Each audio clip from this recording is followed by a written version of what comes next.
The COVID-19 pandemic poses a pressing challenge to the global food systems. As such, the global community seems under pressure to act and ensure that the health crisis does not transform into poverty and hunger crisis. On Dateline 360, we will examine the food security strategy of the federal government with focus on dry season harvest and commencement of wet season farming.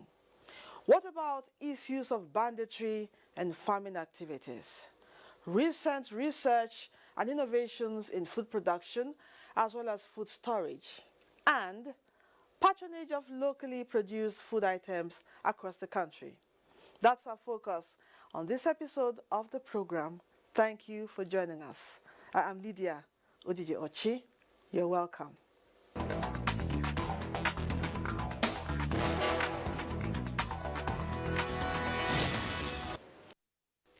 The efforts of the federal government through its various interventions in the rice value chain is responsible for the high quality of rice produced by farmers today.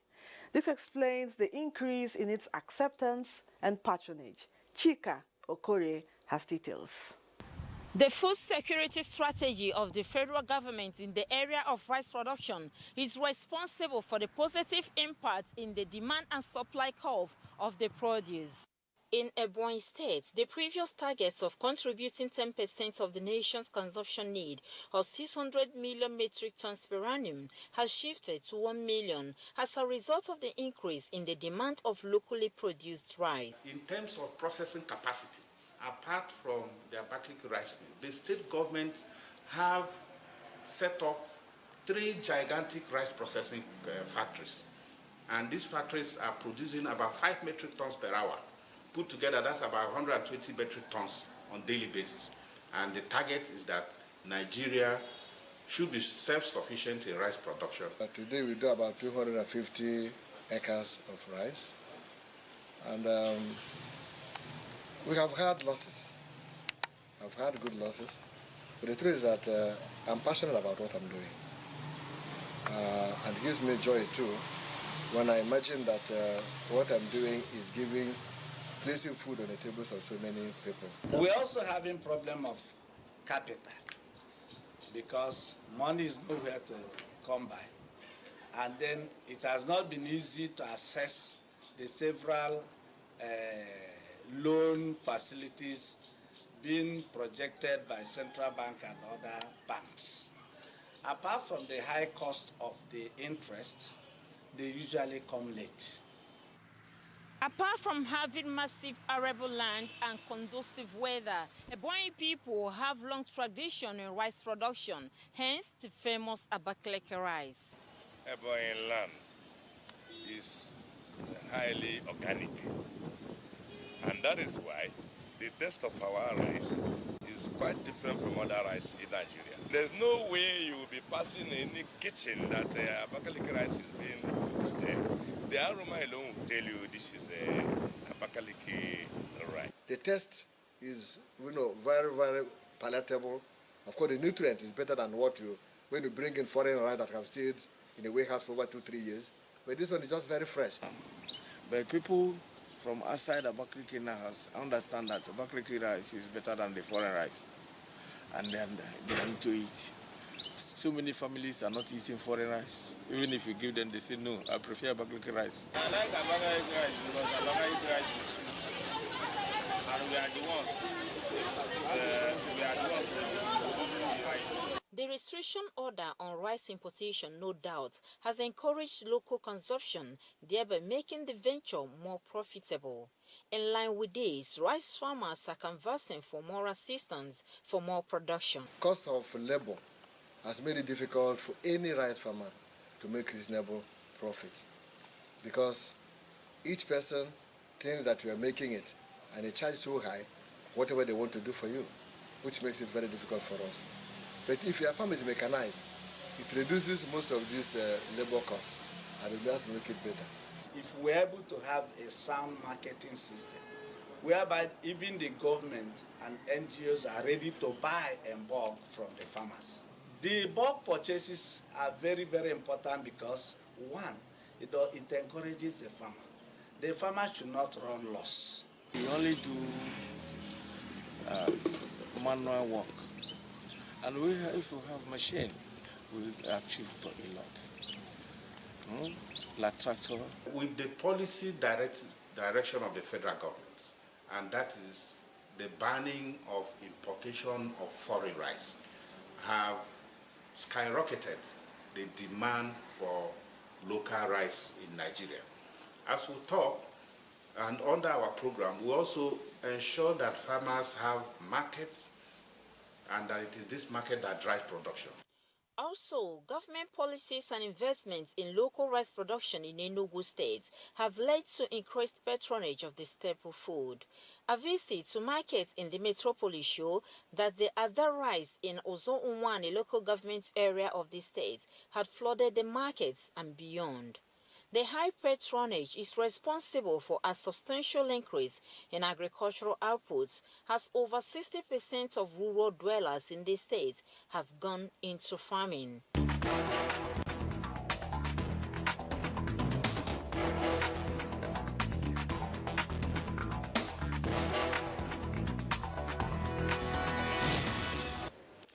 Thank you, Chika. Farmers in Kano State are leveraging on the federal government's various interventions programs to embrace all year-round farming activities to produce enough food for local consumption. This has placed farmers in Kano on a strategic position as they put sizable percentage of arable land into cultivation. Yahanasu Hassan Barau reports that despite COVID-19, farmers are hopeful of a bumper harvest. Nigeria, with a projected population of more than 200 million, has been among the African countries that depend largely on importation of food for consumption. Years back, the country has spent billions of dollars on importation of agricultural commodities that can be produced in the country. To change the narrative, the present administration came up with policies and programs aimed at assisting farmers to ensure food sufficiency. For instance, Kano farmers harvested tons of rice and maize in 2020 dry season farming alone. The 2020 wet season farming is not an exception, as farmers are provided with quality seeds that will suit this year's prediction. Attention of farmers, like these ones right behind me, has shifted to farming activities as it is a wet season. A season farmers look forward to, for them to produce variety of food for local consumption and even for exports. The pandemic aside, there's been prediction of bad weather this year. So there's been bad prediction earlier. So coupled with this pandemic, so it means this 2020 is actually 12 years for farmers. So this is what farmers should do. They should plant, improve varieties, you plant them well. Input to farmers for the development of agriculture in the state. And then we'll continue doing that when it comes to the aspect of harvest, whereby the state has provided harvesters for farmers, we have provided seed cleaning machines. Mustafa Tijani is one of the wet season farmers who has already planted his seeds. The government has been making call for us to go back to the farm, and we thank God that we now have value for what we produce. Many farmers share Mustafa's opinion, but however challenged with the problem of late arrival of fertilizer, which they say can depress their efficiency. Even with the coronavirus pandemic, hopes are high among farmers in Kano, like Mustafa, is not optimistic of bumper harvests. With the support farmers receive, if all went well, Kano will occupy a strategic place in the map of food-producing states in the country. And such feat will be as a result of farmers' tenacity in the face of challenges occasioned by coronavirus pandemic. Thank you, Yahanasu. We look forward to that bumper harvest.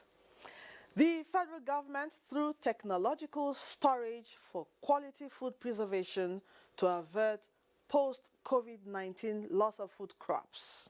Kayode Oladoshu in this report takes a look at recent developments on research and innovation in storage of food items.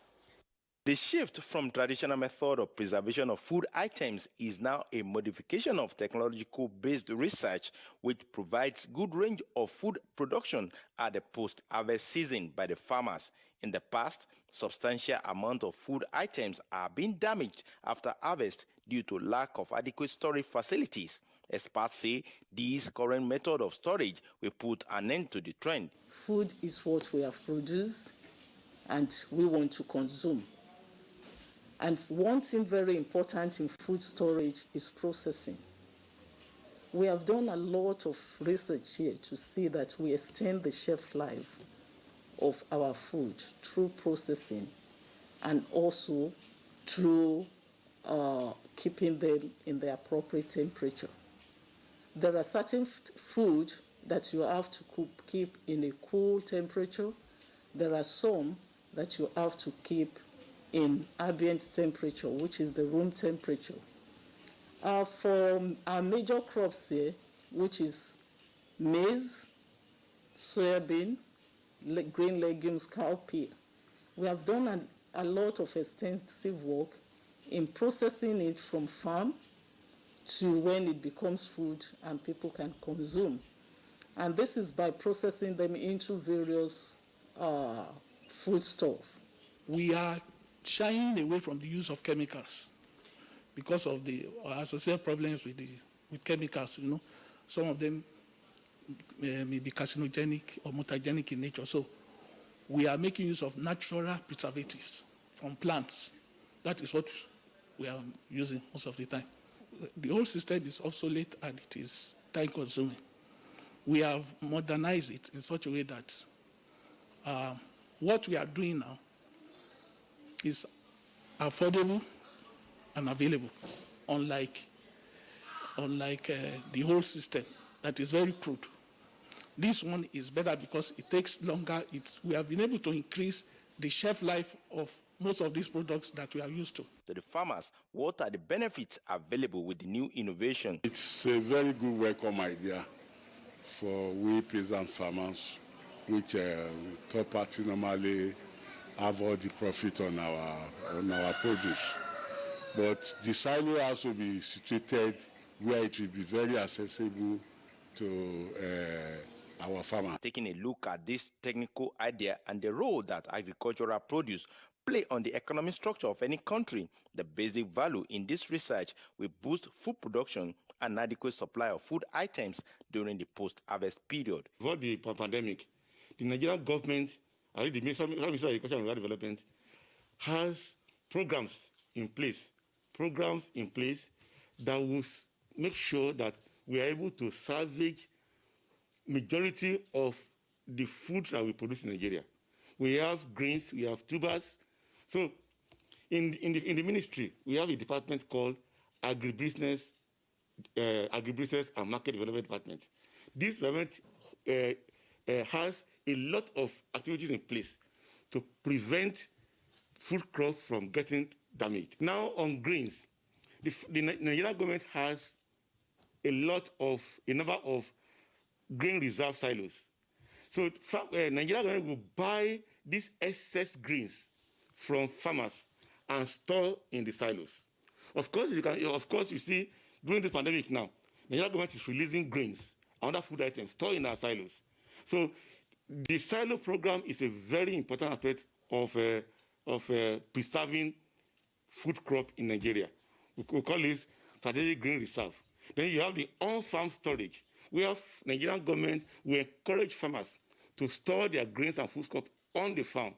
Then you have the buffer stock storage, where the state government, the Nigerian government will encourage the state government to also have storage of this produce food crops. Improved storage facility is central to food sufficiency across the nation, the benefits of which would not only make agricultural practices lucrative and attractive to youths, but also improve the potentials of Nigeria as a nation that can feed our citizens all the year round, even in the post-COVID-19 era. Thank you, Kayode, for that report. The federal and Sokoto state governments are taking measures to curb the activities of bandits in the eastern part of the state. But the fear of the unknown by farmers has led to reduction in farming activities in these areas. Mohammed Nasir has a situation report in Sokoto and Zamfara states.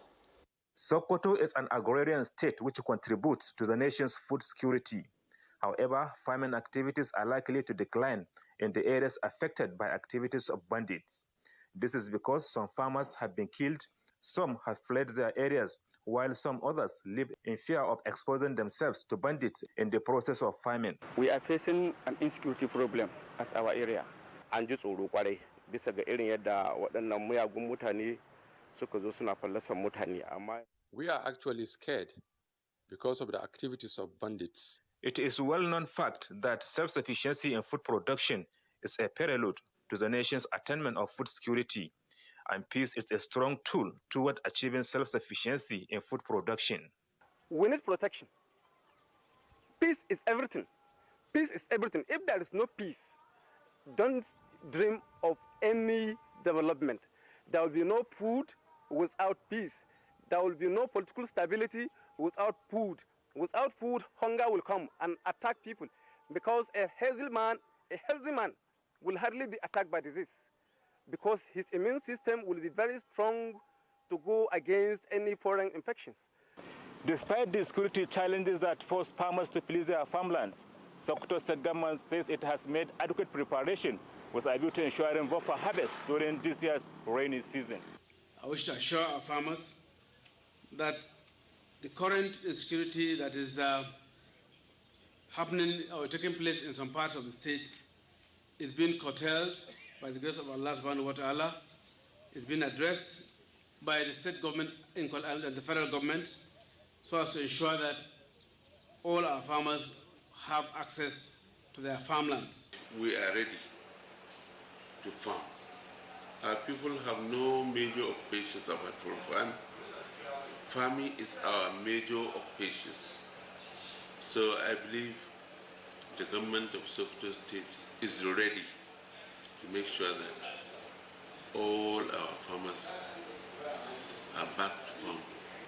All the crops we used to plant are already planted. The rice, guinea corn, millet, whatever, we have planted already. Already we have ordered for fertilizer for them. And then all inputs are already in stock.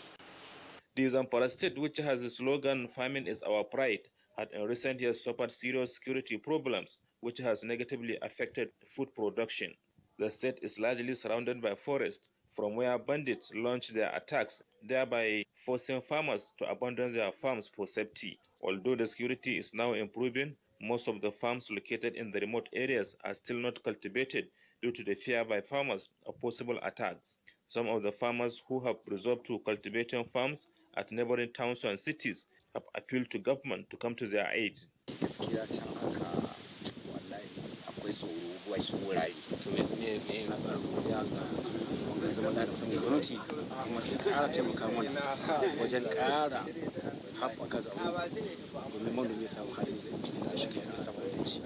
They, however, decried non-availability of farm inputs, particularly fertilizer, and called for government intervention.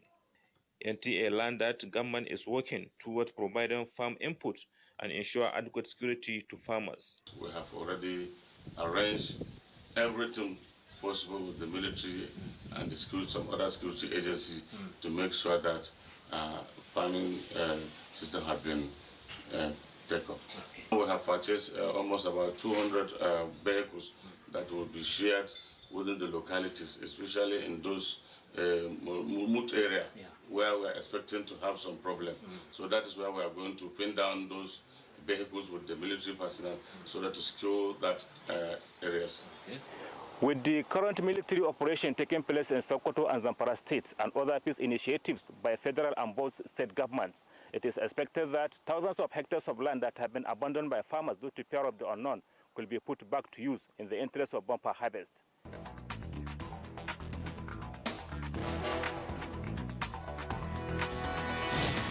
We have observed the lockdown. We have practiced the measures in order to curb the spread of the virus, but we can do better. The coronavirus spread is increasing daily, and only together can we cut down the numbers and defeat the spread of the virus. Remember, COVID-19 is not a death sentence, and a recovered patient cannot spread the disease. Do not stigmatize. Do not hesitate to report any case, or if you have come in contact with anybody that has been infected with COVID-19. If you have cough and fever, please stay at home and call your state hotline. Find state numbers at www.covid19.ncdc.gov.ng. Remember, it is for your own good and for the good of every Nigerian. Let us do better and defeat the virus. Together, we can do this. This message is brought to you by the Nigerian Television Authority, NTA, Africa's largest television network.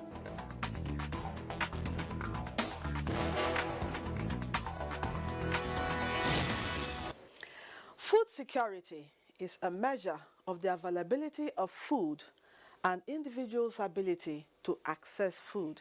In fact, affordability is a key word here because access to sufficient, safe, and nutritious food form part of basic human needs. However, it is heartwarming to note that in Nigeria, concerned authorities are already working round the clock in this regard to ensure food security despite the odds posed by the coronavirus pandemic. That's all about it on Dateline 360. We appreciate your time. Remember to obey all safety guidelines to avoid COVID-19. I am Lydia Ojiji-Ochi. See you next week. Goodbye.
You still come back to this house. Yeah? So you cannot even support your husband?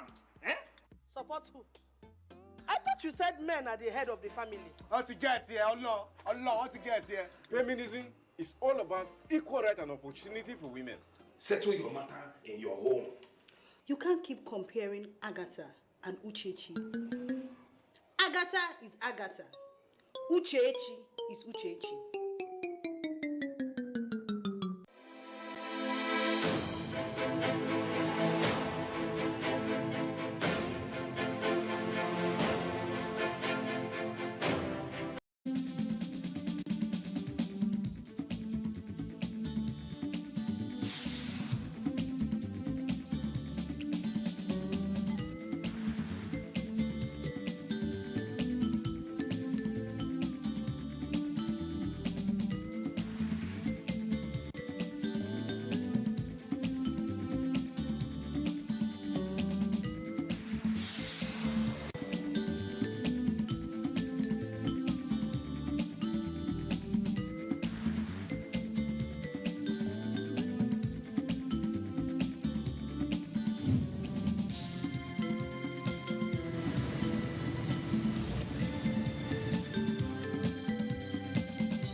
Hello, welcome to Tuesday Live. I am Omini Odan.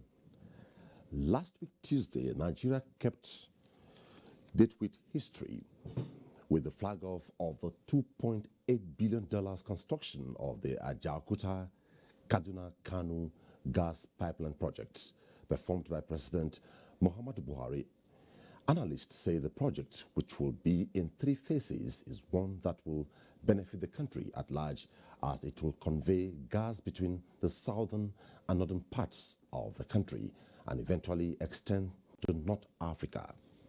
The benefits include nearly 4,000 megawatts of power, more than 3 million jobs, rapid development of domestic utilization of gas, rejuvenation of moribund textile industries, production of fertilizer, and drastic improvement in the petrochemical industry. The project is expected to be completed in 2023, but what is the role of the private sector in this? How ready are the major beneficiaries in owning the project in order to guard against vandalism of pipeline and sabotage? What are in place to address threats of climate change and explosions? Tonight, we look at the multidimensional economic impact of the Ajaokuta Kaduna-Kano AKK gas pipeline project. But first, this background report by Lydia Sampson.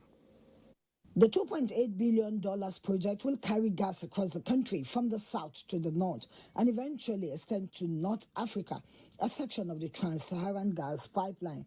The AKK link will run for 614 kilometers. The first phase is 200 kilometers from Ajaokuta to Abuja with a price tag of $855 million. The second phase is 193 kilometers from Abuja to Kaduna at the cost of $835 million. The last phase is 221 kilometers and runs from Kaduna to Kano, costing $1.2 billion. Already, residents along the trajectory of the recently flagged off Ajaokuta Kaduna-Kano gas pipeline have started reaping the economic impact. 35-year-old Shola Adebisi, an indigene of Ajaokuta village, says her life begins and ends in Ajaokuta since birth. A fish pepper soup seller, Shola says she's happy that a new lease of life has come to her people with the AKK gas pipeline. We thank God for what people have created for us with our youth and others that they are working. It makes us to be happy. And those that sell here, you give them joy. So I want to say may God bless them.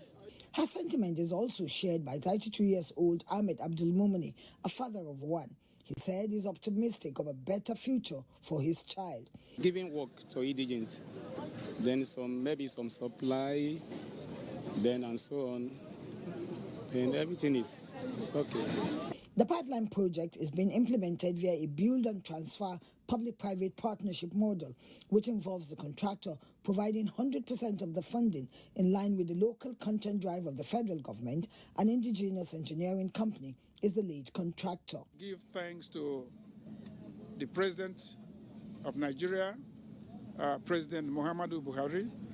Clearly, he has been at the forefront of driving progress in the oil and gas industry. For the GMD NNPC, President Muhammadu Buhari has simply written his name in history. The AKK gas pipeline project, which is part of the Trans-Nigeria gas pipeline, will involve the establishment of a connecting gas pipeline network that will integrate the northern region of the country with the Niger Delta, the eastern part of the country, and the western region, so that overall you have a capacity increase which will enable delivery of gas to our customers in the eastern region, in the western region, and north of the country.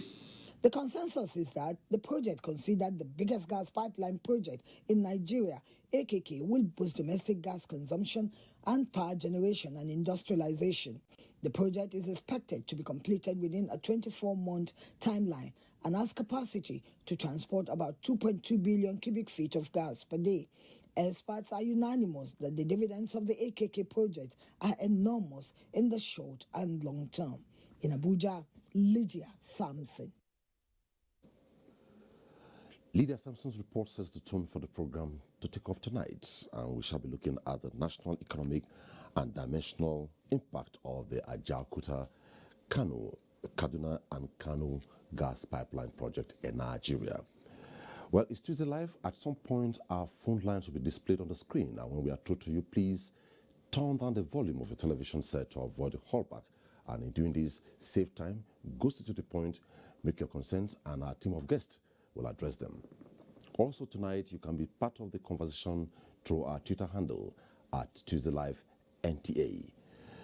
Tonight I have the Governor of Nasarawa State, Engineer Abdullahi Sule. Engineer Abdullahi Sule is an engineer by profession, businessman, politician, and entrepreneur. He's an expert in oil and gas and was the former group managing director, Dangote Group. Good to have you on the program tonight. Thank you very much, sir. Professor Wumi Iledare is of the Society of Petroleum Engineers. He's a professor of petroleum economics, University of Cape Coast, Ghana. Welcome to Tuesday Live. Glad to be here. Aliyu Abdullahi, Special Assistant to the President on Media and Publicity, Office of the First Lady. Good to have you on the program. Hey, thank you for having me. Via Zoom from Port Harcourt is Dr. Emeka Okuosa, Chairman and Group Chief Executive Officer, Oil Serve Limited, and Head of Project Consortium. Welcome to the program.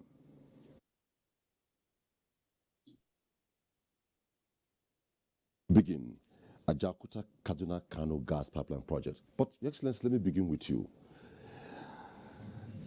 They have talked so much about the enormity of what this project would do for Nigeria, but we're looking at the other aspect, breaking it down to the economy, diversifying that sector. In your own opening, what will you say is the real benefits of this project economically to the economy? Okay, thank you very much for having me in the program. Let us first look at the project itself of Ajaokuta. There are two issues there. There is the gas pipeline that you are talking about that comes all the way from Delta, coming to Ajaokuta and then proceeds to the northern part of the country. And then there is the Ajaokuta project itself.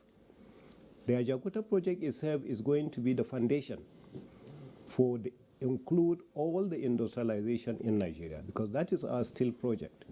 That is the main project that is going to produce steel for Nigeria. And it started maybe somewhere in the late 90s, and then the idea, as a matter of fact, it started somewhere, even during Shagari's administration, and the whole idea then was to ensure that the project, takes off and produce steel for Nigeria. Then the project was going to use what we call the blast furnace method.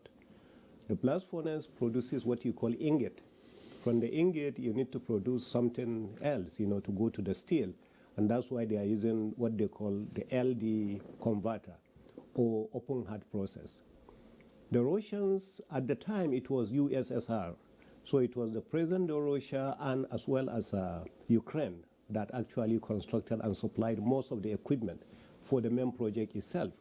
Now, outside, what you call most of the infrastructures that are outside, the rails, the roads, the waterways, and the rest of them were going to be built by other contractors. It was successful during the Shagari administration because it was being managed by various ministries. It was interministerial committee that was managing and producing directly, sending directly to the president. Unfortunately, the whole program changed up till 1994 when the Russians decided to leave. They left after installing the blast furnace without commissioning the blast furnace. They already informed the converter, and yet they had not commissioned the converter. Now, unfortunately for us further, Russia and Ukraine are two different countries today.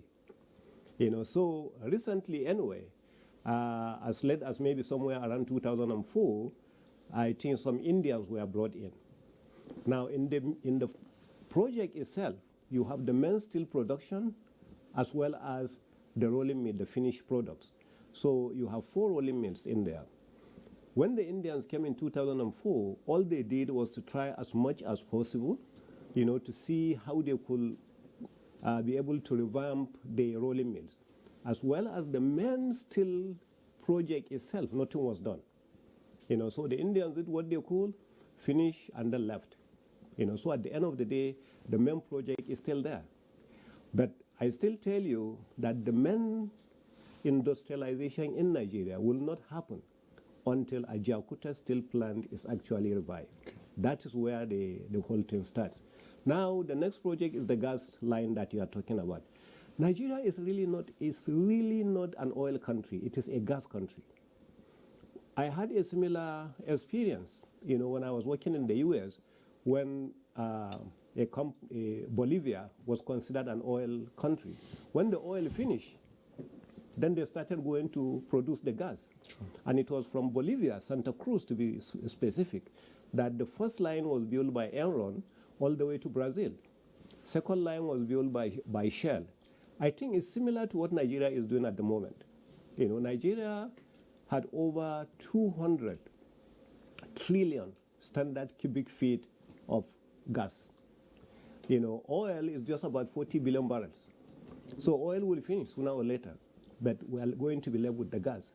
So it is better for Nigeria to start finding ways to use its own gas. And I think that's where we are going from.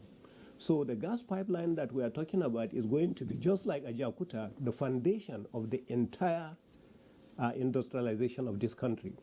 It's going to be the source of producing electricity.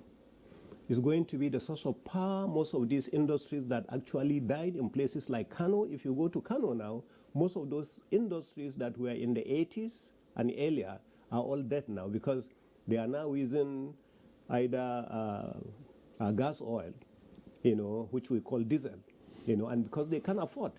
Some of them are using the fuel oil, which is the LPFO, and they can afford. So as a result of that, they cannot compete with other countries that are using cheaper, cleaner oil, and that's what gas is all about. So we start from there. Okay, before I go to Port Harcourt, let me quickly ask you this. This has been conceived years back, but has only come to fruition now. And you ask, why now? Is it about the proactiveness or what? Well, the economy is actually revolving, and Nigeria cannot continue to live in isolation. The whole world is moving towards clean oil, clean air, clean gas. And gas is actually the right way. If you use fuel oil or gas oil, they actually don't give you the clean air that you are producing. So I think all is looking more and more at health concerns, pollution control and the rest of that. And gas is the right place to go.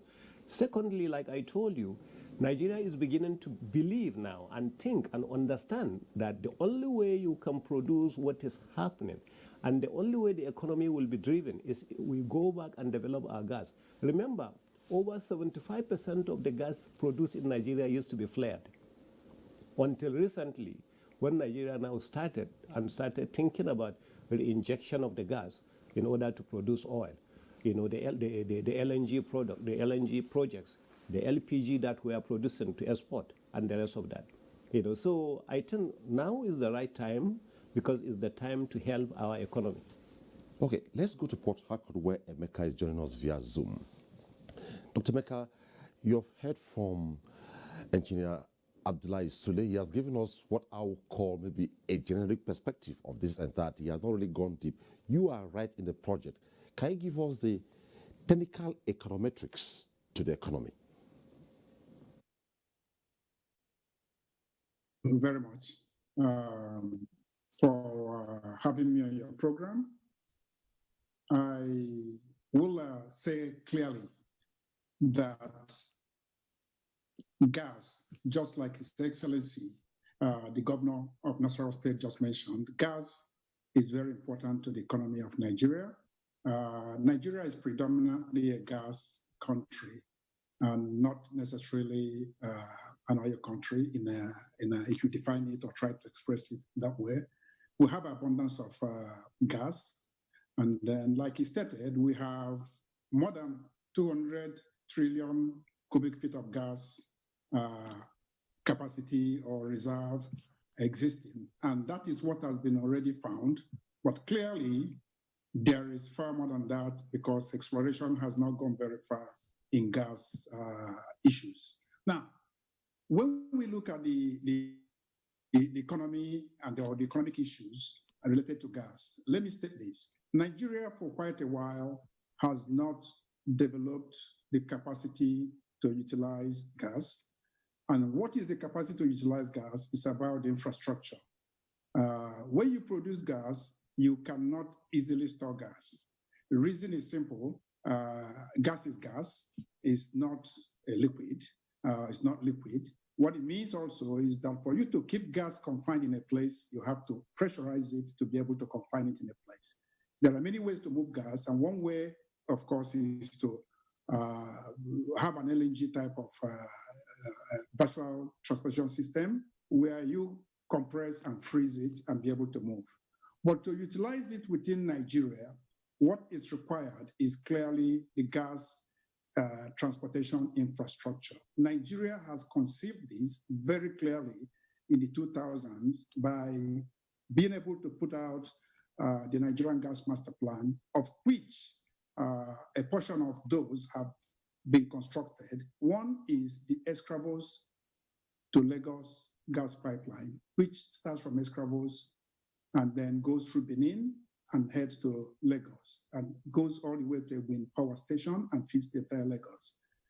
The other section of it is actually what is supposed to kick off from QIT, which is Kwa Ibo Terminal in Akwa Ibom State, go to Obibo Node, and then go to Umuahia, to Enugu, then to Ajokuta. Then Ajokuta, Abuja, Kaduna, Kano. So what we are trying to achieve now is the AKK, which is Ajokuta, Kaduna, Kano. And Ajokuta, Kaduna, Kano is very important because without the existence of this pipeline, the first section of the south to north pipeline, which starts from QIT, which is Kwa Ibo Terminal, will not be commercial enough in the sense that the offtake will not be there to justify that pipeline. So in reality, gas will make a lot of difference because with gas availability, industries can run. And besides industries running, we're also talking of power generation. We're talking of gas-derived industries particularly. Say, for example, when you look at the urea plant, which is, you look at fertilizer plants, you'll be able to locate these plants closer to where you need the fertilizer, which is where you have agricultural activities going on. That makes it cheaper and more available. So in terms of the economic effect, is going to be massive. So AKK is really very important and is going to make a lot of difference in the economy of Nigeria. Thank you.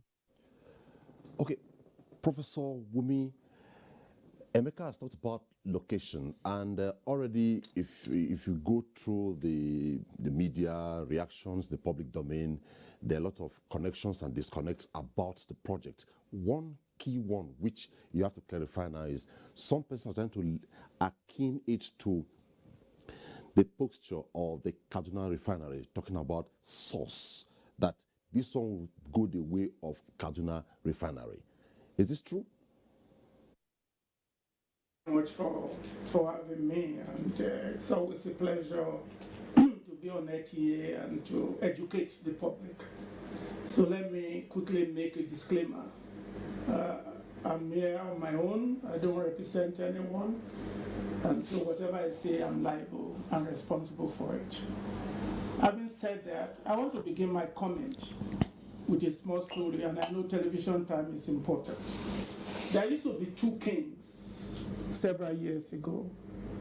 One was not supposed to go to the other king, but he went on going to the other king. And the other king said, let us go and fight. And the other king said, no, let us find out from the prophets. And said, so they brought all the prophets, and the prophets were singing. So the other king said, is there no prophet in town? And he said, yes, there's one prophet. And the other king said, no, don't worry. That king does not never tell a good story. He said, go and bring him anyway. So he sends people to him, and then they brought him. And they told him when they got to the prophet, watch out, every other prophets have been singing. So when you get there, make sure you sing like other prophets. So when the prophets came, he started singing like the other prophet. Then the other king said, no, tell me the truth. I'm an economist, so I'm going to speak as a petroleum economist, not as a politician. And that's the basis of my comment, to educate the public on what we call economic fundamentals. Having said that, AKK is a noble project from a national point of view, and from moving away from developing your resources for foreign exchange earnings. So I want to commend the government for investing in this project so as to be able to make sure that gas is used as a power to drive the Nigerian economy and to move us away from foreign exchange earnings. That is a plus. The second plus is local content dimension, where a local company has been invited to participate in the construction of this pipeline. That will create a multiplier effect for the economy. That is another plus. The fact that people along the path of the pipeline will benefit directly. No, I remember when I was growing up, and a road was constructed from my hometown to Patiji, and another road was constructed from my hometown to Kaba, and from my hometown to Ilorin. I remember the type of economic impact it had on the society. That is a plus. Anything that will create a multiplier effect on the economy in a domestic fashion is a plus. There's a caveat. And that's the caveat of the question you raised with respect to Kaduna Refinery and being able to move crude to that place. There was nothing wrong with Kaduna Refinery either. From an energy security point of view, you do not want to concentrate all your sources of energy in one area for the sake of security. And that's a plus. And I saw that Emeka mentioned the gas master plan, which is correct. And AKK is part of the gas master plan with what he mentioned correctly from QIT, which is Kwaibo Terminal, through Umuahia and through Enugu to be able to connect with the node in Abuja from which AKK will come. And then, of course, the OBOB pipeline that is also going to come to Ajaokuta to connect to AKK. There's no doubt about it. The only thing that bothers me is when people talk about 200 TCF of natural gas. This is nothing more than proved reserves at best. But it does not translate to production capacity. And to me, that is an important aspect. If AKK is to deliver the type of expectations that we are looking at, then we need to go back and translate reserves to production capacity. And that's the issue we need to look at carefully. Otherwise, and God forbid, AKK may end up being a white elephant project if care is not taken. Because you need to translate the 200 TCF reserves to production capacity. And I don't see us doing anything to do that before this AKK. The good thing is that the project is already online. We need to put our hands together to make sure that the capacity is there to be able to fill it and make it up. Another caveat, which I hope Emeka will allude to, is Emeka mentioned the fact that the pipeline that is supposed to be the leg of AKK has no offtakes. Are there offtakes for AKK? Are we working to make sure that the industrial facilities that are required to be able to take this gas are available? Are we thinking in terms of what tariff we make the pipeline economics? And that's why I think that there is supposed to be much more economic analysis of all the priority of the government with respect to getting the expected end. And that is very critical. Again, we have what we call profitability index to be able to rank the two other legs that connects to make AKK functional. Did we do any economic analysis on this to make sure that one leg is preferred to the other? We have already put this in place. But if we want it to be able to meet the expectations, Let us not wait until the project is completed before we go into understanding the value chain. The gas value chain is not about pipeline. It's about the end users, the transporters, and the exploration and production. And each section of the value chain must be optimized. Have we done the homework? This is commendable. Let me say it again. Then forgive me if I'm behaving like that prophet that says it as it is. We still have a lot more to do in order to be able to achieve the expected ends.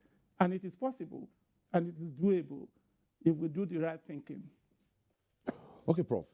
Let me go to Abdullahi. Abdullahi, you have heard the issues raised by Prof, but we'll get to the rudiments as the program progresses. Before we go to the first report tonight, Abdullahi, they used to say, when is the time? And they will say, the time is now. And if the time is now for this project, what else can you say? Thank you, Omini. I actually, Prof told a story. I want to tell a very small story myself. I was actually once back in school. Well, I'm a lawyer, so I went to a theater. I thought we were having lectures there, actually, lower class. Then unknown to me, it was a different class. I actually sat for more than maybe, let's say, a few minutes before I realized I was in the wrong class. And this program was beginning to look like that, because almost from His Excellency, the Governor of Nasarawa State, to Mr. Emeka, to Prof here, they are all experts in petroleum economy, or let me say the petroleum and gas industry. Very commendable. I've learned a lot just listening today. But then I realized I'm also representing that ordinary Nigerian on this set who doesn't understand most of the technical stuff that the experts are saying. But what do we understand as an ordinary Nigerian that I don't know much about petroleum economy or even gas technology? We as ordinary Nigerians understood that something big is happening under this government, under this administration of President Muhammad Buhari. We understood that a project that was abandoned for a very long time, like the experts said, is being revived. And we understood that there is, like they have said, a multiplier effect to the Nigerian people. Power, the number one benefits that we as ordinary Nigerians really wanted to understand in this program, in this project, is the ability of generating more megawatts of power of electricity so that we can sleep with light, our industries can come back to their production capacity, so that small businesses, micro, small, and medium enterprises can spring up, and they are the growth, the engine growth of the Nigerian economy. We don't have to keep buying gas at an exorbitant prices. Now, this is what we understood with the AKK gas projects. And we also understood that alongside this project, there are the ability to have Nigerian companies, local contents that will benefit. There is a space for capacity development. Our engineers will actually have the opportunity to practice what they learned. Companies like perhaps Mr. Emeka's company will participate in this project, and I'm sure he will employ more Nigerians. So that means there will be a reduction on the unemployment rate in Nigeria. That means there will be a value chain addition from Ajakuta in Kogi State to FCT, Abuja, to Niger State, to Kaduna State. Employment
for the product that you want to sell.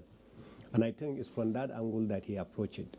And that's why when he was talking about 200 trillion standard cubic feet of gas reserve, he's asking of capacity to produce that. But the question will be, we have 40 billion barrels of oil today. Are we having capacity to produce 40 billion barrels of oil? I don't think it works. Enugu, Makodi, Abuja. Coming from Wari, going to Ilorin, coming all the way to Suleja, Gusau, Mina, and the rest of that. Nigeria is all connected with these depots, and is all finished product, finished, gasoline pipelines. None of them is being used. None. And they still exist. They still exist. They still exist. Can they be revamped? And that's the reason why you see all these trucks on the road. 250 trucks coming out of Lagos to the northern part of the country. Is because those lines are not being used. And it's similar to the reason why the crude pipeline is not being used. Now, can Nigeria learn from the mistakes of that and correct that? Can we take security measures on all these lines, why they were not being used, and ensure that it does not repeat itself on this kind of thing? I think that's the point the gentleman make, that when he said that, I thought about it, and I think he has a point. But when you are talking about the analysis is that you have a line that is going. It's like a transmission line. You have all these industries that are there. Definitely these industries are going to use gas. They don't have to use everything you pump. They will use only what they need. That's what I'm saying. So you don't say that I must send so cubic meters of gas, therefore they must use that pressure. So I think if you are going to do the analysis in that manner, today you are not going to produce anything to Kano because there are no industries that are already using it. But you project the industries that are going to come, or fertilizer companies, because there is going to be a lot of farming. So a company saying that there is gas pipeline is going to set up its fertilizer plant and produce their urea fertilizer right there. I think that's the way, that's my explanation in that one. Okay, I'll still come to you on other issues. Let me go to Professor Wumi before I go to Emeka. Professor Wumi, some tweets have come in, and I want you to address one of the tweets right away. Though one of them from Ekari12 says, "May God Almighty protect and continue to bless President Muhammadu Buhari for these projects." The tweet you should address now is coming from Nadom Wuyep 77. It says,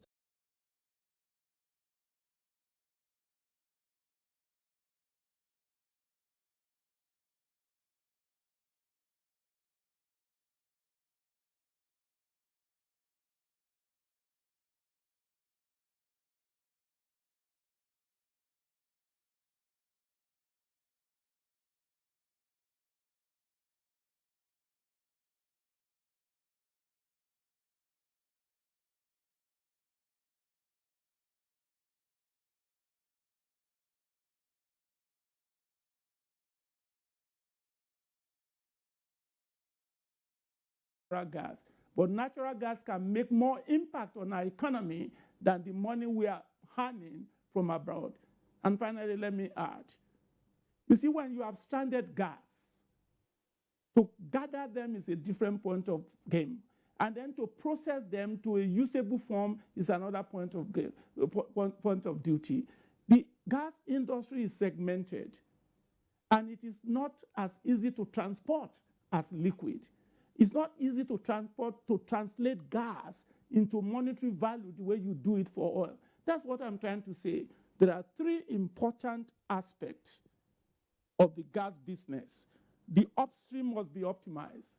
The midstream, which is what Dr. Emeka is doing, must be optimized. You have to even think, and Governor, sir, that's what I'm telling you. What is going to be the tariff you are going to pay Emeka to make internal rate of return? What happened to Olokola? No customer to have FID. What happened to Brass? No customer to make FID.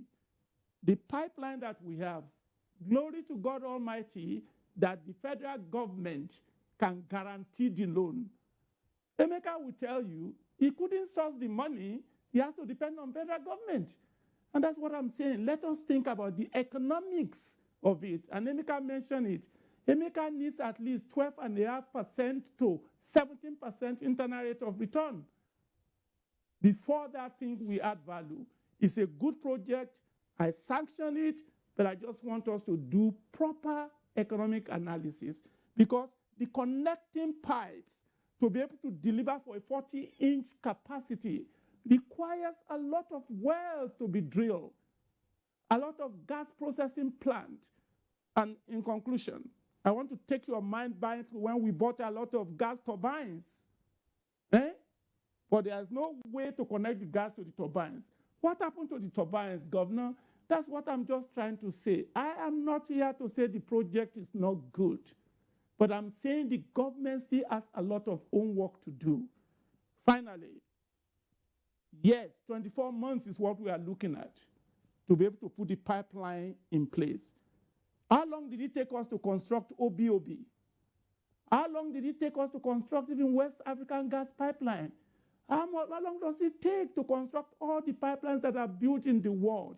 Let us make sure that our optimism is properly channeled. Don't give people false optimism. Let them know what it's going to take. Educate the public. That's what I'm saying. Again, I'm going to say it. I have not come to say it's not a good project. The project is already commissioned. How can we make it to deliver? It requires a lot of homework. And I plead with the government to do the homework.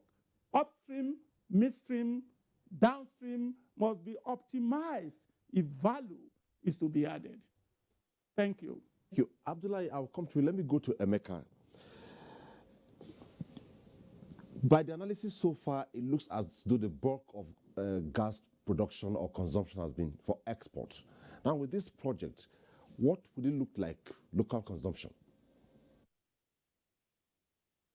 Thank you very much. I would say I'm quite impressed with the education that we are getting from Prof, and then also, of course, from His Excellency, the Governor of Nasarawa State, and then Barrister Abdullahi. But Prof definitely is very knowledgeable. When he was first introduced as a petroleum economist, I didn't realize, not knowing him very well, his wider knowledge in the oil and gas industry, and not just knowledge, it was about his participation in the entire value chain of oil and gas, and that reflects in what he has stated. But let me say this clearly, that first of all, let's also remember, because in the course of this discussion, a few things have come up, and let's not forget entirely that this issue of Nigerian gas master plan has been well articulated. It's been there for more than, call it close to 20 years. And implementation started with the Escravos to Lagos pipeline, which is already in place. And I'm going to come to that. And then, of course, the OB3 pipeline, which is the east to west pipeline interconnector. Let me state that when you look at the gas master plan, it's not just well articulated. Of course, we understand that the execution of AKK section has been delayed for quite a while, as well as the other southern part, and the reasons are there. But we give credit to His Excellency President Muhammadu Buhari for taking the gauntlet and then making this a reality and supporting it strongly. Now, let me say this. All these activities are centered around NNPC's set of activities. They articulate this with the IOCs. And then when you look at the midstream activity we're talking about, which is these pipelines, NNPC is at the center of it. And NNPC has actually done a lot of studies, a lot of economics work, a lot of work in determining how economic this will be, how this pans out in the long term, and how to phase in this. And I have been privy to being involved in this. Now, let me also state very clearly that I am an optimist, and that's why I am an entrepreneur. I don't want to, clearly the prof, from his wide knowledge, is not it's not a pessimist. It's just, in my opinion, trying to make sure we place things in diameter pipeline. But 36-inch pipeline was built. As we speak today, because of demand that is already existing, we find out that there is already another loop, another line of 36-inch being looped. So it's already double the capacity being sent to Lagos. I was involved in the entire, setup and building of all the gas pipelines in Lagos. That was done by GasLink, which was owned by Oando. Those pipelines, like Prof mentioned, or His Excellency also led credence to, that supplied Dangote plant and all that, from Ikeja all the way through Ikorodu Road down to Western Avenue. Even before that, the entire Ikeja was served, Ilupeju was served, Ilasamaja was served. As we speak today, the reason why the industries are bubbling in Lagos and these environs is got to do with the fact there is source of energy, and this energy is gas. So let us also put this in perspective when we talk about AKK. Industries that are already moribund are huge in number. If you go to Kaduna, you see that. If you go to Kano, you see that. So once the energy is available there in form of gas, these industries will have the impetus to kickstart again, and not to talk of other industries that will spring up from scratch. So I am optimistic. Now, addressing the issues around stranded gas, yes, of course, when you talk of gas reserve, it doesn't translate to production. But let us remember one thing, that you cannot talk of production when you do not have offtake. And the reason why production is muted is because of offtake issue. And offtake cannot happen if you do not have infrastructure to deliver the gas. So these are step-by-step issues. But let me be a bit selfish. When you have stranded gas and you have all this need for interconnecting these gas sources to where you need them, it creates a business case for investment. And the investment that comes in is what drives employment, is what drives capacity building locally. As we speak today, we already know that AKK as a project will generate thousands of jobs. And it's not just about jobs. Local vendors will come in, materials will be supplied locally during construction phase. Of course, you always have a challenge when you construct pipelines in Nigeria. Those challenges come from the issues of security, from the issues of local conditions, road conditions. You have to move the line pipes by road most of the time. We don't have the robust rail system to do that. So that impacts a lot on the speed. But having said that, the timing put on this project has been well articulated and is possible, and we know it's possible. It's just that we have to work hard on it because it is necessary to do that.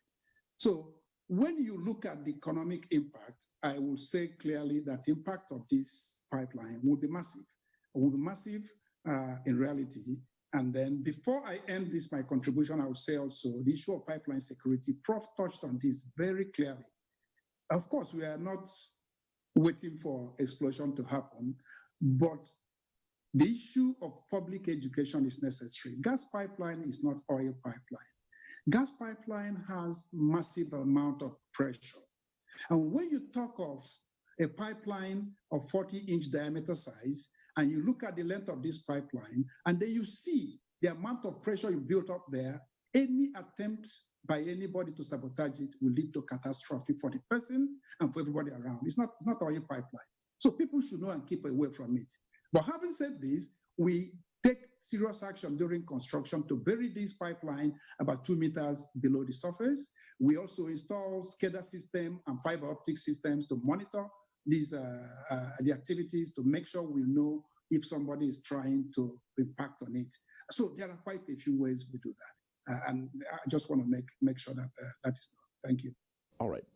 The focus once again is the national economy and multidimensional impact of the Ajaokuta-Kaduna-Kano gas pipeline project. When we return, we begin with Aliyu with other aspects of the project. Let's take a break.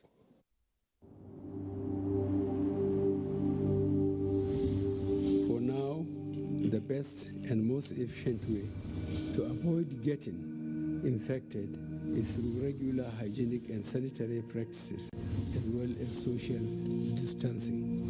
As individuals, we remain the greatest weapon to fight this pandemic. By washing our hands regularly with clean water and soap, disinfecting frequently used surfaces and areas, coughing into a tissue or elbow, and strictly adhering to infection prevention control measures in health facilities, we can contain this virus.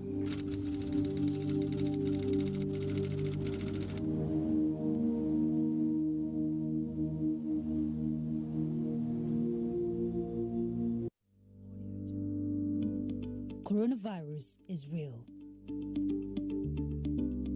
Steps to avoid this pandemic. Wash your hands regularly or sanitize your hands. Keep social and physical distancing.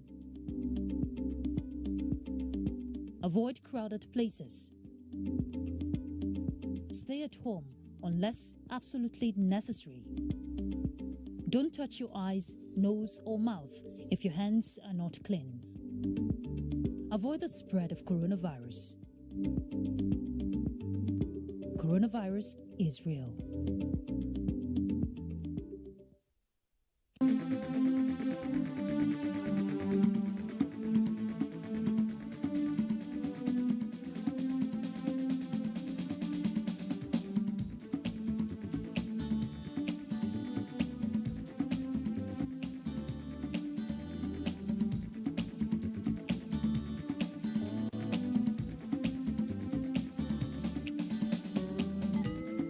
NTA Tuesday Live, a network issue-oriented innovation talk show.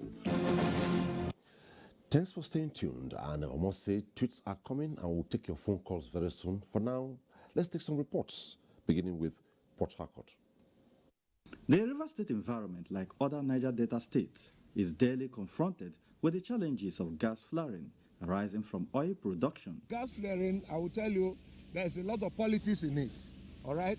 We've emphasized this for a very long time. The underutilization of the gas resource over the years remain a concern to stakeholders. This project is going to impact on the economy so much, and it will, in terms of gas usage, it will also improve gas usage in the country, and you're adding another value to our economy in terms of our export value also. Amidst the concern for proper utilization of the abundant gas resource deposits, poor electricity generation and supply, as well as the potential impact on the economy, some industrial leaders in the region see the flag-off of Ajaokuta-Kaduna-Kano gas pipeline project as a noble venture. All we need, we want industrial revolution. But for this Ajaokuta-AKK gas pipeline, I can tell you, it have an economic impact, it have a social impact, it have a lot of positive impact to us. The perceived cross-sectoral value chain to them is a plus to the economy, but the worry is on the timing. If this project that will have economic and social impact to the masses are there, the next government that comes should be able to continue with this government. While this first phase of the Trans-Nigerian gas pipeline project may have taken off, experts believe the completion of the entire project is necessary, calling for more of such public-private partnership projects towards making Nigeria a major producer and exporter of gas.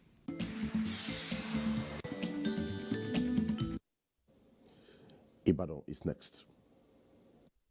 Gas flaring is one of the peculiar problems confronting Nigeria as an oil-producing nation, which had over the years continued with attendant impact on human health and environment. Various attempts in the past at achieving zero gas flaring had not yielded desired result, largely due to absence of infrastructure that can aid effective distribution network of gas. With the flagging off of the AKK pipeline project, experts assessed the intervention as a holistic approach to tackle the basis of underdevelopment in Nigeria. It would help to expand electricity generation in Nigeria.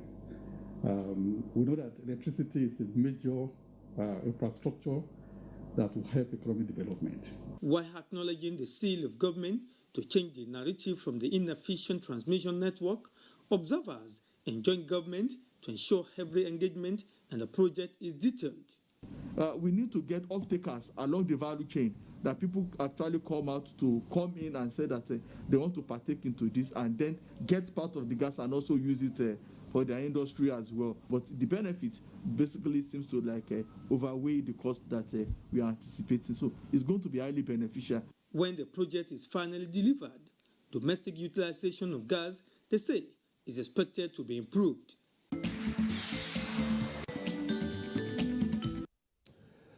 Let's go to yet another hub of the project, Kaduna, for a Vox.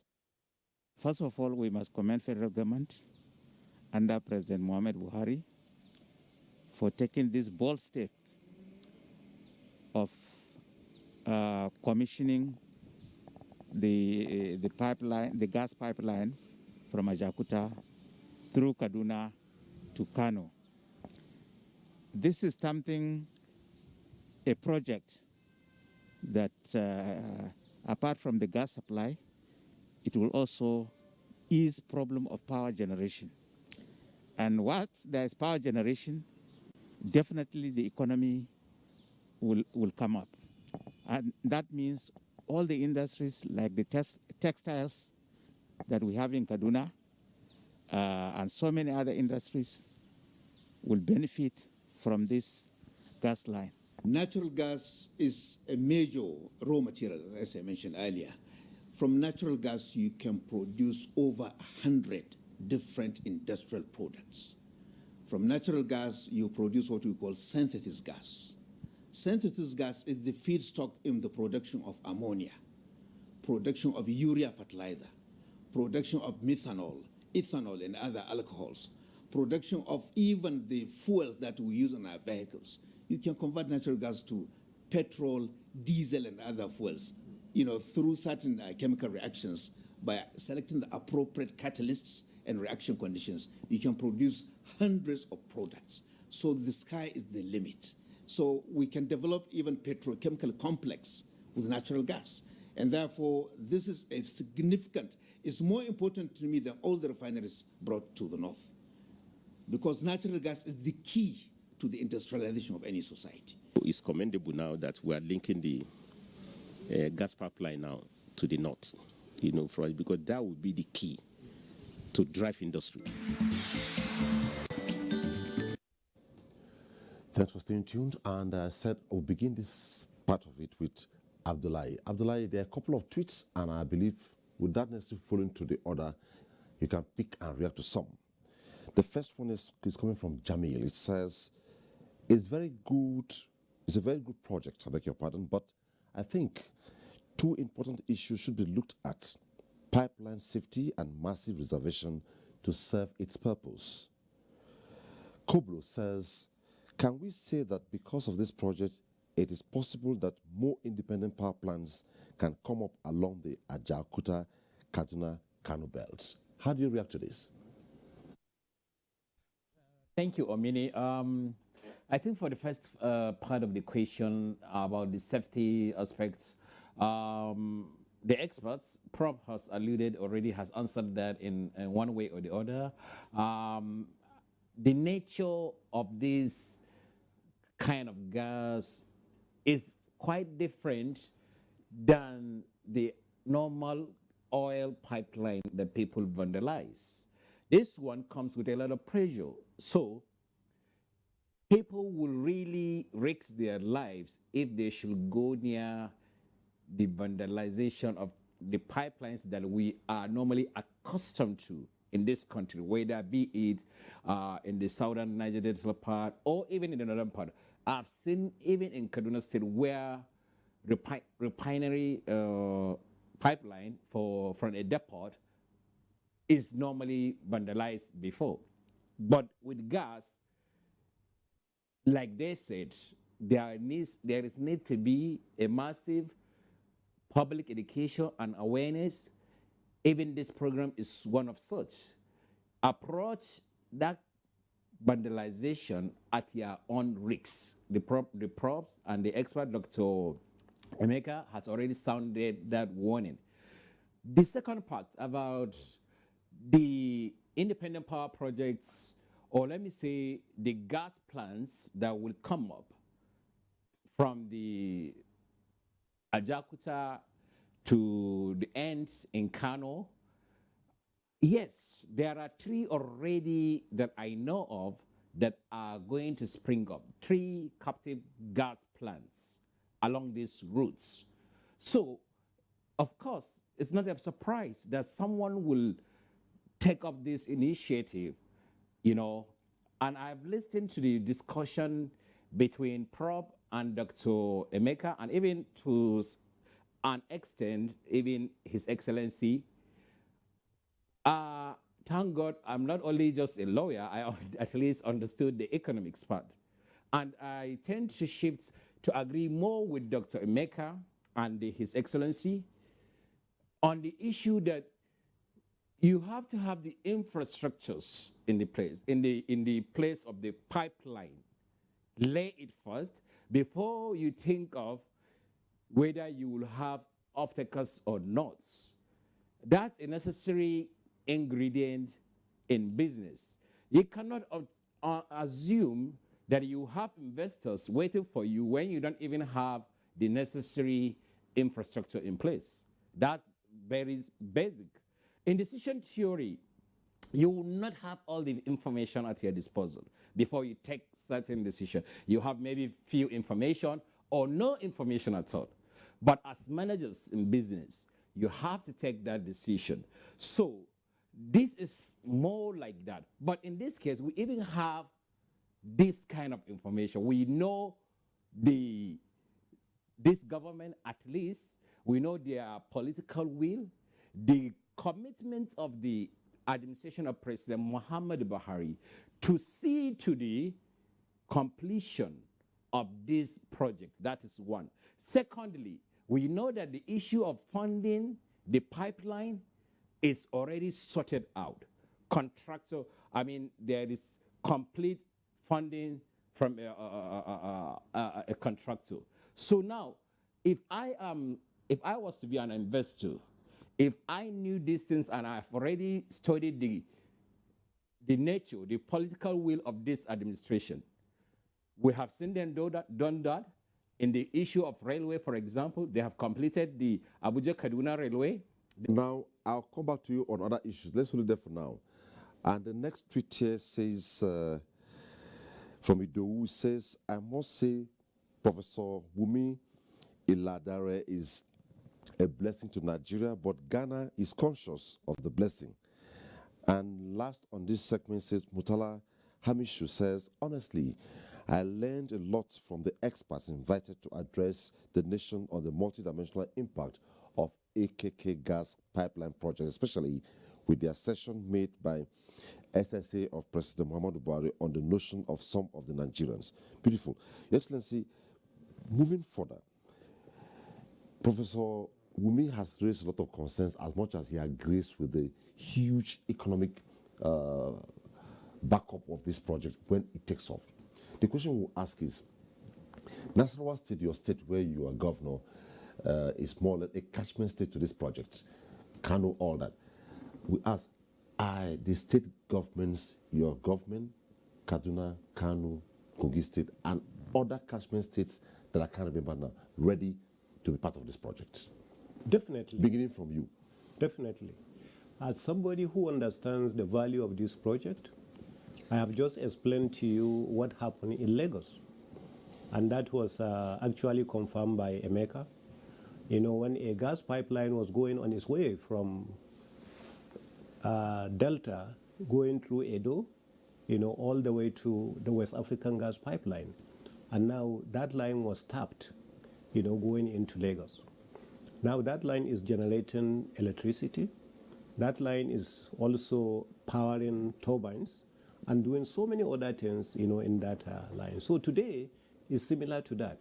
Even though this line coming from Ajaokuta through Kaduna to Kano does not go directly through Nasarawa, but it's coming very close to Nasarawa. So it's an opportunity for industries actually that can generate power, that can also use these kind of lines, to come and tap, because when someone, I think it was Emeka, no, not Emeka, I think it was Professor, who mentioned that people have to be very careful about vandalizing such a line because of the amount of huge pressure.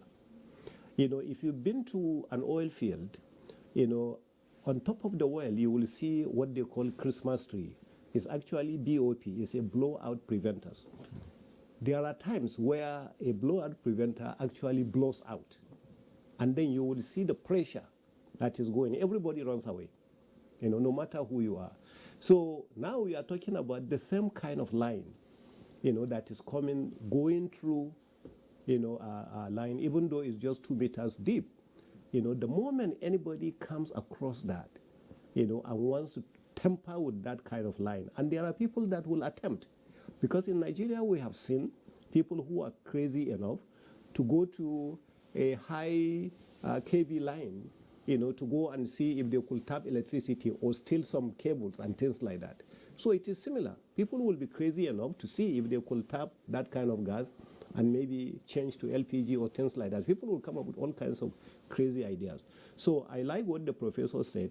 It is necessary that we provide a lot of awareness so people understand the danger involved in this. But when it comes to whether the state governors want to do that, definitely. If I go marketing Nasarawa State, to some of these industrialists, major investors that are coming to set up these kinds of industries, that's one of the attractions for Nasarawa State. Nasarawa State has huge market, and that is Abuja. And now we say, okay, we can also produce cheaper because we have this AKK line that is going, and we can tap from it. So a company will be interested in that. So I think for all the governors, it is going to be our idea to go ahead and market this idea and ensure that we attract major industries into our states. And we can also jointly, see how we can produce fertilizer, especially. A lot of us now are just having blending plants, for fertilizers, but you can actually produce fertilizer directly from some of these lines. So these are the kind of opportunities that are there. Now, if this administration came on 3 planks, security, anti-corruption, and the economy, looking at the economic plank, will you say it's on track? Definitely on track. Because as I said, this is the bedrock. You pick 2 items today, anyway, we spend more time on the gas than the steel. But you pick 2 items that are major when it comes to the economy. The economy of Nigeria will be built mainly on these 2 major planks. One is going to be the steel production that we are going to have in this country. Next is going to be cheaper means of production.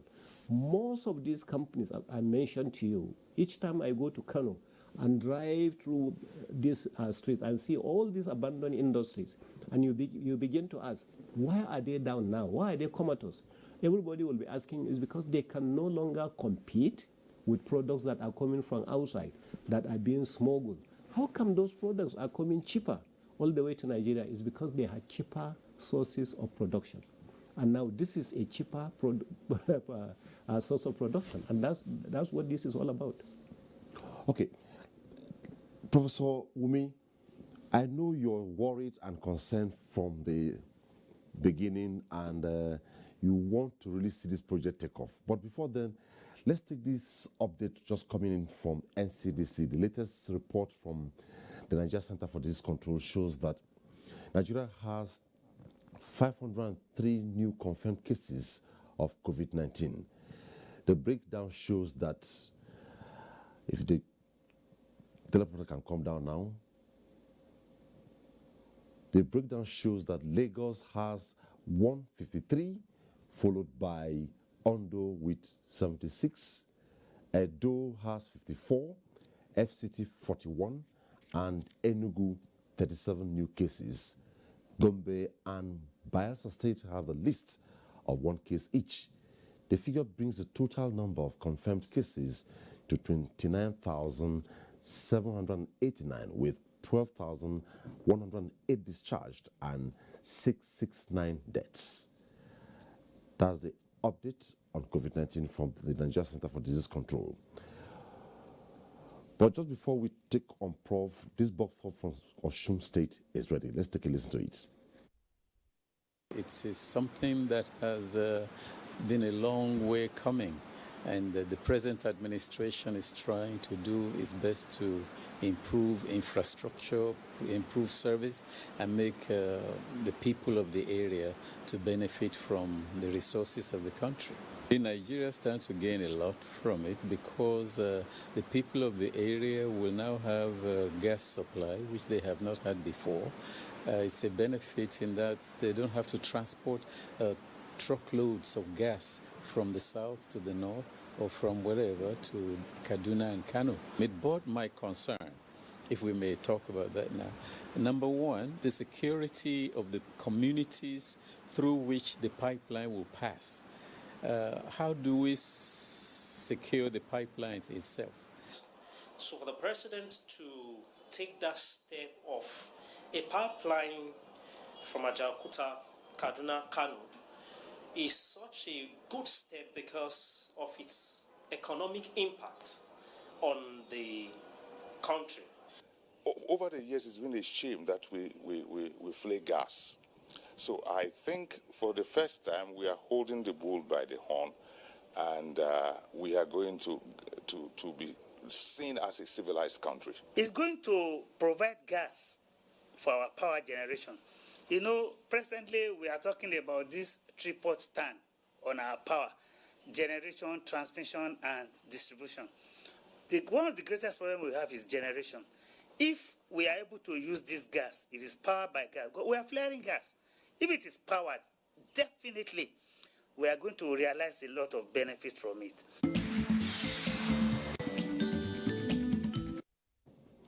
And our last stop for reports tonight is from Maiduguri.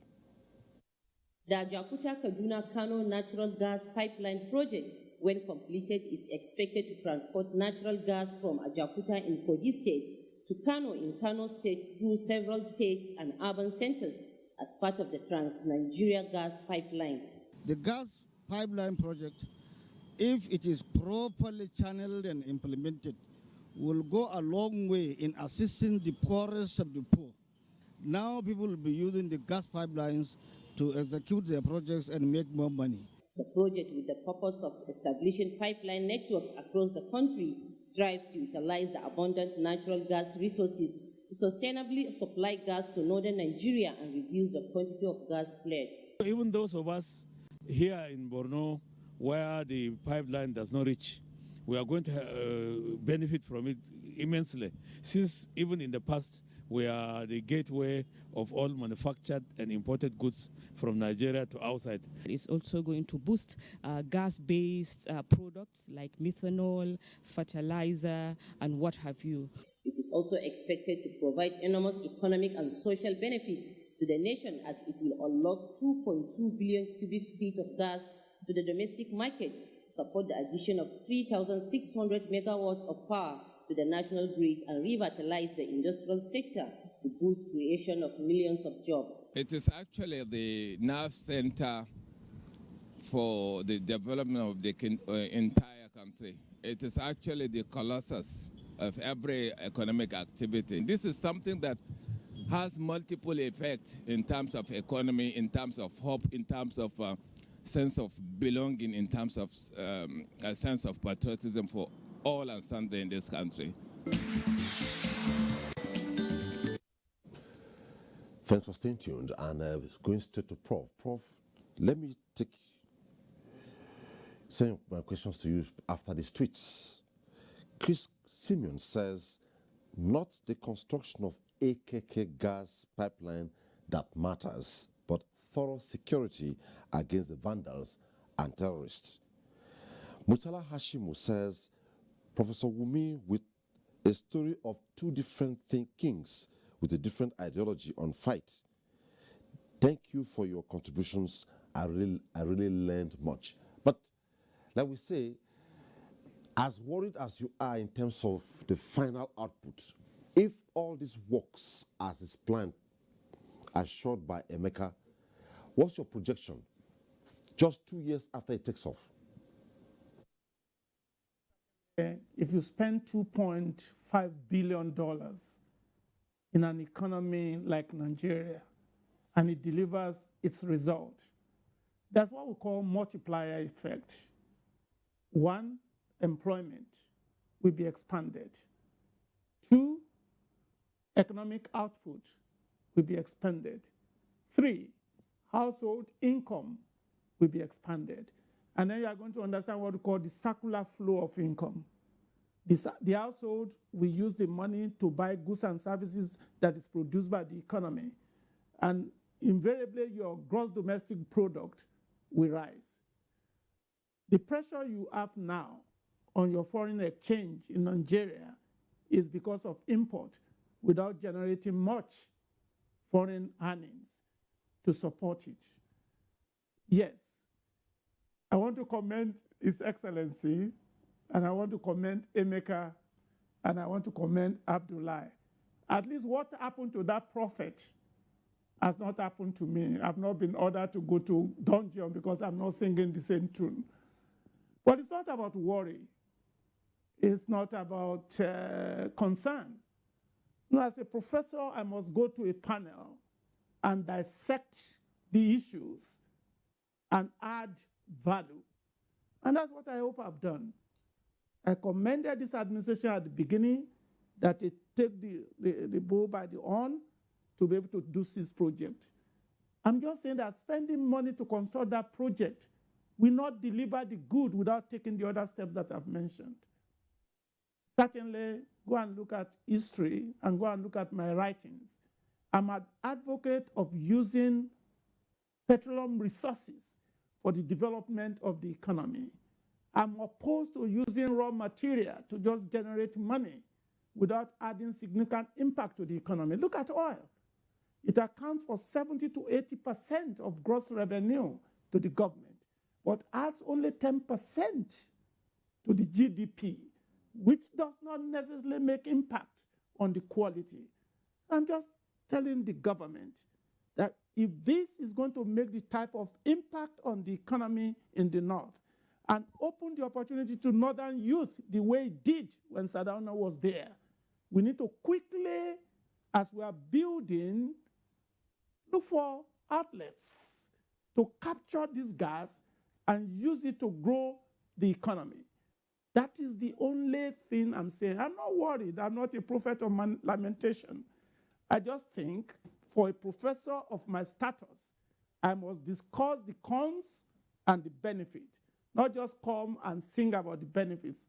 Because the other portion of this project, loan has still been expected. Because the money you have will not fund the entire project. And remember, originally, this is supposed to be private partnership. It is because it was difficult to find the money that the government has to stand in.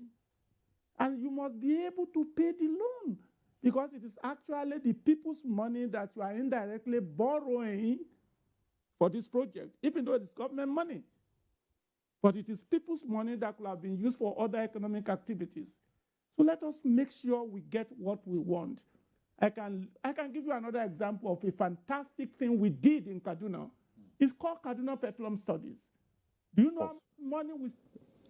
I'll come back to you, Prof. Let's go to Emeka. Emeka, well, Emeka is down now. Well, if Emeka is back, but the other worry, but we'll take our first caller tonight. Our first caller tonight is calling from Jos. Ada. Hello, Ada. Hello. Good evening. Hello. Hello, Ada. You're on to Tuesday Live. Hello. We can hear you. Hello. We can hear you. Ada from Jos. Go ahead. Hello. Yes, your guests, they've spoken very well. My worry is this. What of the pipelines? The pipelines itself, the pipeline that is going to be used, I hope they won't cut corners. You know what I'm talking about? I hope it's going to be of high quality so that it can stand the test of time. That is one aspect I'm looking at. And again, we are talking about vandals. I heard what your guest said there about vandals, that the way it is going to be buried and all that, that it has pressure. All these things you're talking is just grammar.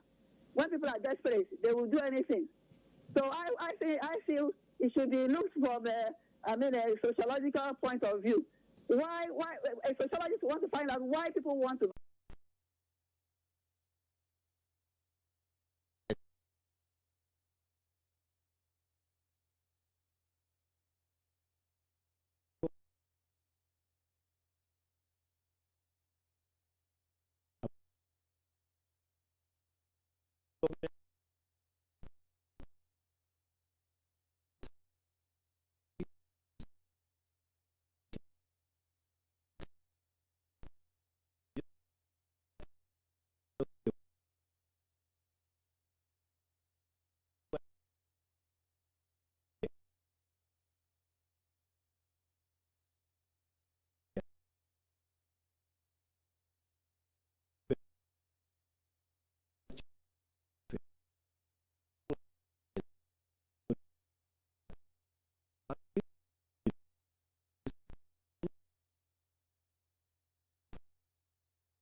Even countries.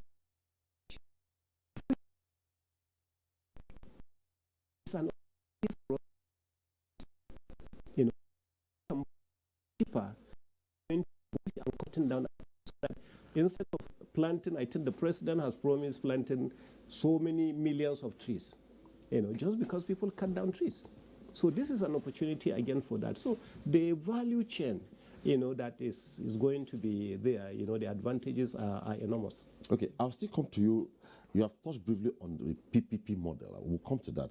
Okay. Abdullahi, if you can hear me, you heard the concern raised by the last caller from Jos, that is Ada. And if you have arrogated yourself the responsibility of being the people's advocate on this program tonight, she raised the worry of quality finishing, and the need for Nigerians to be conscientized. If you join issues with Ada, what will you be saying now? Unfortunately, on Mini, I didn't hear Ada very clearly, but from what you have repeated so far, I think my issues that I will join on that particular area of concern by the caller Ada from Jos will be, I think I made that point. The governor has made equally the same point, that, oh no, it was Dr. Emeka that actually made this point succinctly clear, that all the variables in this project, this is not a project that was conceived today or yesterday when the flag out happened. This was a project that was conceived more than 20 years ago. It is part of a larger master plan, a gas master plan that even actually cut across, not only taking it to Kano, but even beyond that, exporting it out. So the variables, the issue of quality, all the concerns were already taken into consideration at the conception stage of these projects. And of course, will mistakes happen along the line during the construction phases, and other phases before completion? Yes. That is why it is done by human. Mistakes will happen, and then corrections will come in. People, experts on projects like this, like PROP, like Dr. Emeka, who is also part of the investors, I hope so, will actually come and tell government, this is where we are, and this is what we should actually do correctly to correct this thing. And that's how projects are done. But the most important thing I want to just tell Ada and Nigerians, that this is a good thing, and this President Muhammad Buhari and his government are committed to see that the diversification of the economy is successful. And the only way to do that is through these various projects that we are seeing. The gas pipeline project is a very important one. We have had from the experts here in the studio, we have had even from experts on the outside from across the zones in the country. It's a welcome development. So we will make mistakes along the line, but we will correct them. But we will complete it in the timeline, hopefully, that this administration has marked it. And I think we will all benefit from that. The value chain, the benefit is enormous to everybody from the southern part to the northern part of the country, and to the government also as a whole. Okay, Emeka is back now. Emeka, what I needed to ask you, which His Excellency addressed briefly, was the issue of timeline. This project is constructed within a timeline to deliver on the economic plan already on ground. But let me take you on this one. The safeguards. A caller has made a call and raised safeguard issues. Can you guarantee the safeguards?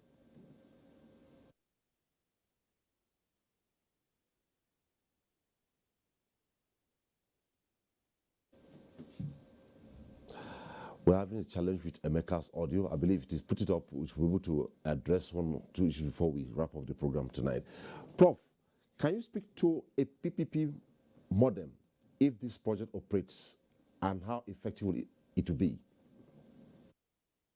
That is the original plan. It's a PPP model, which is a public-private partnership, which is a good model. And the only thing is that the private component of it, we want their return on investment. That means the pricing becomes so important. And again, this may not be part of your original intent, but this is why the governance of the oil and gas business becomes even more important. And I wish to God that the government has signed the petroleum industry governance bill last year, because that will have taken care of some of the issues that I've raised here with respect to, we have not even talked about the regulatory framework, which of course the private funder is also going to have to look at with respect to transparency and accountability. And the pricing framework, I know the Federal Minister of Petroleum has set up a committee on gas pricing strategy. All of these are things that I don't want to be called the prophet of lamentation with respect to this project. It's not that I have a negative feeling about the project. I just want the project to deliver the good that I've been working for all my life, which is domestic utilization of natural resources for sustainable economic development of Nigeria. Energy consumption grows an economy, not energy production. And that is why this pipeline infrastructure construction is very important. I want to take you back to what the governor has been saying, and very quickly too. The time, if you look at the entire West African gas pipeline, was a private equity, public-private equity type of arrangement. Chevron, Shell, they were the one who, and they even had problem with respect to getting their return on investment. That's why you see nearly every gas project Nigeria has operated till today, and quote me, including LNG, is highly subsidized by the government, because the gas price that LNG is paying for the gas they liquefied is not the market price. It's a giveaway price. So those are the issues that the government must pay attention to, and the government must properly be advised with respect to not having to subsidize the gas that's going to go into that pipeline if you want to be able to get enough pipe to go there. Yes, public-private partnership is a good way to go, but you must guarantee the appropriate tariff for them to recover their investment. Listen, 80 cents per 1,000 cubic feet transportation will not break even this pipeline. Write it down. You will need a higher tariff. And that means the product you are going to use at the end may also be affected. So let us make sure we understand what we are going to be doing with respect to pricing the gas, with respect to the tariff pricing, with respect to the outlets that we are going to make sure we quickly put in place. Because if we don't get funding for the second segment, government will have to pay for it. And the idea of public-private partnership will just, and that could be an issue under this declining price of oil that we don't even know when the price of oil is going to go up. Let us dot all the I's and all the T's. And on television, I congratulate the new grandson that I just received as a gift from God. I welcome him to the world. Yes. Okay, Prof. Your Excellency, in every situation, you always have those who are like doubting Thomases. Like I raised a concern at the beginning of the program. Some people are saying this project will go the way of Kaduna Refinery. What will you say to the doubting Thomases? No, there are two different projects, and that is the reason why there is nothing wrong with Kaduna Refinery. What is the challenge about Kaduna Refinery is the ability to be able to get the crude oil there because of the vandalization of the lines. Those who are saying that it will still look like the Kaduna Refinery. They will be proved wrong. Okay. They will definitely be proved wrong. Because if you look all around the world, there is no gas pipeline that has not paid for the investment. For all the ones that I have known. I live in Houston for most of my life, and I have seen gas pipelines built to nowhere. Later on, you will go and see that subdivisions, housing estates will just emerge in some of those areas. Industries will come up in those kind of areas. And so at the end of the day, it will pay. It may take us a longer return on investment. We may take longer to be able to benefit from it. A lot of our people, especially here in the north, who believe mistakenly that buying a gas cylinder is more expensive than going to fetch firewood. But when they come to realize that eventually, after a long time, they will benefit more, they will come and do it. So it will take a lot of education, it will take a lot of patience, but at the end of the day, people will see the benefit. So I do not see anywhere, somehow, somewhere, that it will be a failure. Along the line, companies will emerge that are going to start using the gas for different things altogether. There was a gentleman I saw in Kaduna, he probably must be a chemist. He came up with all these various ideas. We'll be able to be producing ethylene, propane, gas, so many things, that he mentioned. So you will see small players actually springing up to build a small gas storage tank in their houses, and then use that gas storage, employ 2 or 3 other people to be using it. Safety is going to be that. We are going to require a lot of education in order for people to understand this. We are going to require a lot of awareness, a lot of sensitization, so a lot of work needs to be done in the area. I wholeheartedly agree with the professor in that area. More work is going to be done, and Nigeria being what it is, we are not likely going to see the return on our investment as quickly as they will see in other countries. But hey, this is Nigeria, it's perfectly understood. And I don't think they are going to look at it from that angle. So, as far as I'm concerned, I think the doubting Thomases are going to be proved wrong by the grace of God. There's an aspect you touched briefly. Some still view this project as elitists. Yes, and that is where the education will come in. A lot of people, a lot of houses that we have are not built for this, for gas utilization. If you look at the middle class, and the first class or so, most of their houses are built with gas cookers provision and things like that. Not the kind of houses we have in villages and things like that. But hey, this is not meant for villages for now. It is meant for big cities where it's supposed to be used. And I think that's the angle that you have to take it from. then eventually the smaller places will begin to see the value in it, begin to see the advantages in it, and begin now to type and buy into it. After they gain the education and everything. But Nigeria is a country that no matter what you say, our education level, our awareness level is still low. So somebody needs to do that work, gradually to get it up there. Okay. Abdullahi, just a few words from you before we go. Call it a paradigm shift in the history of Nigeria. To Nigerians, what's your last take?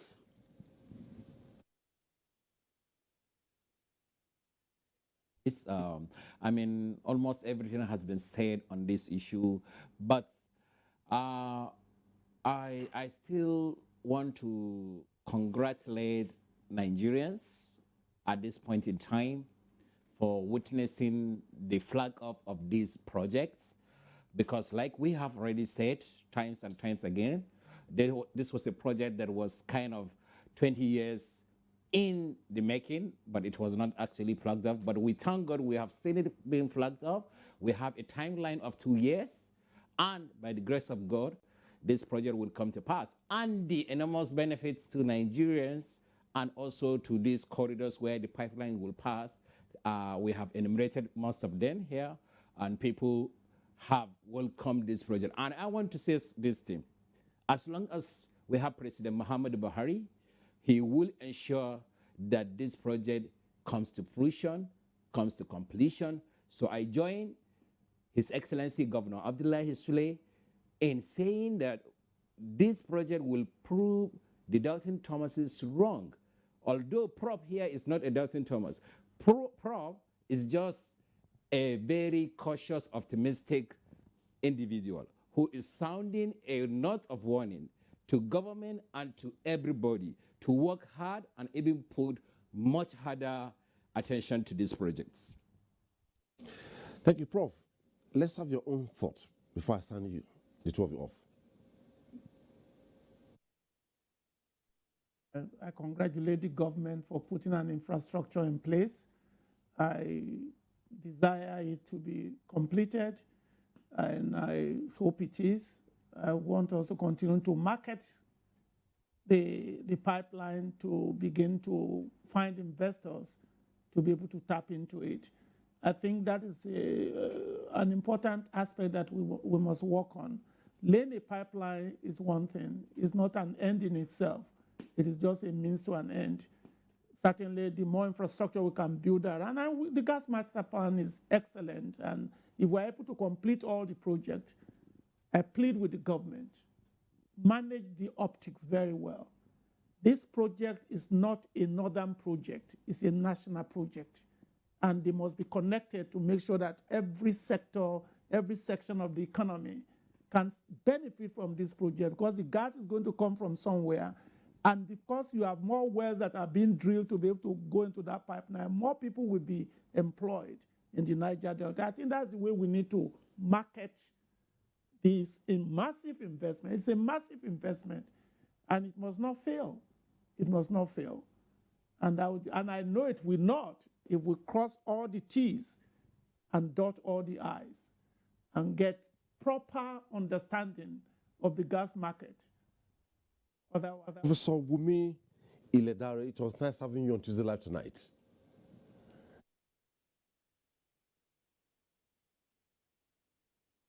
And also to Aliyu, it was nice having you on the program tonight. Before. Well, although we had signal issues with reaching out to Emeka at the tail end of the program, Emeka Okosa, it was nice having you on Tuesday Live.